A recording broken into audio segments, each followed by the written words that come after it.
Hi friends, నేను మీ David sir polity faculty. ఈరోజు రాజ్యాంగ పరిషత్తుకు సంబంధించి కొన్ని విషయాలను చూద్దాం. రాజ్యాంగ పరిషత్తు అనే భావన మొదట ప్రతిపాదించింది ఎవరునంటే ఎంఎన్ రాయ్. ఇతను మొట్టమొదటి భారతీయుడు. మనకి ఇక్కడ చూసుకుంటే రాజ్యాంగ పరిషత్తులో మొత్తం సభ్యుల సంఖ్య 389 మంది. ఇది స్వతంత్రం రాకంటే ముందు.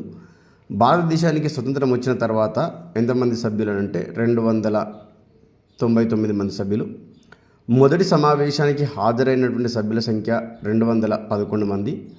చివరి సమావేశానికి హాజరైనటువంటి సభ్యుల సంఖ్య 284.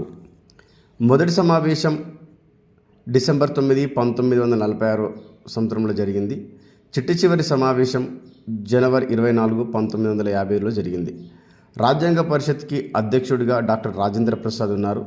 రాజ్యాంగ పరిషత్తు ఉపాధ్యక్షుడిగా హెచ్సి ముఖర్జీ ఉన్నారు. ముసాయిదా కమిటీ అధ్యక్షుడిగా డాక్టర్ రాజేంద్ర ప్రసాద్ గారు ఉన్నారు.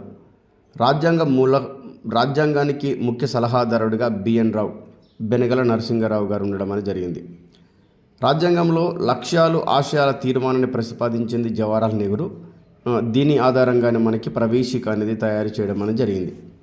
రాజ్యాంగ రచన కాలిగ్రాఫర్గా ప్రేమ్ బిహారీ నారాయణ్ రైజ్వా అనే వ్యక్తిని అంటారు. తర్వాత రాజ్యాంగ పరిషత్తు చిహ్నం ఏనుగు.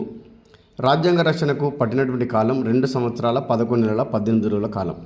రాజ్యాంగ రచనకు అయినటువంటి పూర్తి ఖర్చు ఎంత అంటే 64 లక్షల రూపాయలు. రాజ్యాంగానికి గల ఆధారాలు అంటే ఎన్ని దేశాల నుంచి ఆధారాలు స్వీకరించామంటే 60 దేశాల నుంచి స్వీకరించాం. రాజ్యాంగ పరిషత్తులో మహిళా సభ్యుల సంఖ్య 15.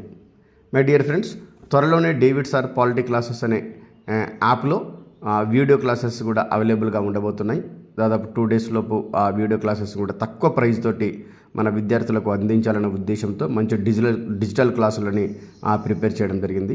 డేవిడ్ సార్ పాలిటీ క్లాసెస్ అనే యాప్ని డౌన్లోడ్ చేసుకోండి. మీ ఫ్రెండ్స్ అందరికీ తెలియజేయండి. ప్రస్తుతానికైతే టెస్ట్ సిరీస్ అవైలబుల్లో ఉంది. టెస్ట్ సిరీస్ని రాయండి. 14వ తారీఖు నుంచి దాదాపుగా మీకు అన్ని వీడియో క్లాసెస్ తక్కువ ప్రైస్తో తక్కువ సమయంలో మీకు అందులో అందుబాటులో ఉంచడం అనేది జరుగుతుంది. All the best my dear students.